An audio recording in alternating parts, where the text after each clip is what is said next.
Okay guys, barulah ada peluang nak menjawab soalan. Kalau tidak memang kita busy teruk guys. Memang kita busy teruk dengan promo dan sebagainya.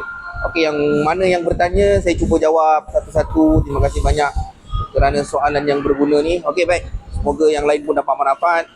So, soalan daripada sahabat kita ni bos nak tanya, kalau aircon kerap cut off dan gas hilang, apa problem? Kompresor dah tukar baru, kondenser dah tukar baru, expansion valve dah tukar baru. Semua dah tukar dah ni kan. So sekarang ni kalau ikutkan soalan ni, dia ada masalah bocor, kemudian kerap cut off. So masalah nombor satu, selesaikan satu-satu dulu. Okay, nombor satu, kalau kata gas tu kerap hilang, okay, mana kata ada bocor, so apa perlu buat? Kalau ada bocor, kita kesan dulu kat mana bocor. So macam mana nak kesan bocor? Masuk minyak UV.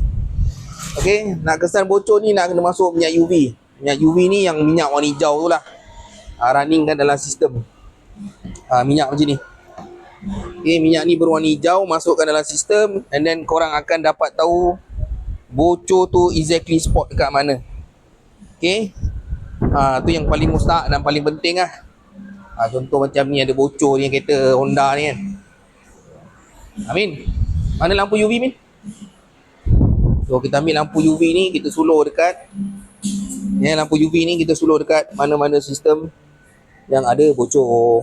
Nanti kita akan nampak lah tempat bocor tu kat mana. Okay, so satu lagi, ada masalah cut off cepat.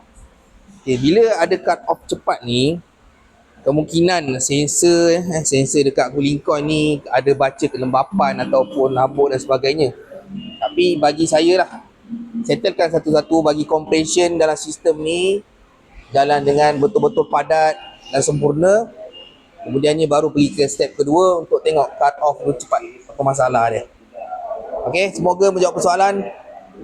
Terima kasih banyak atas soalan. Baik.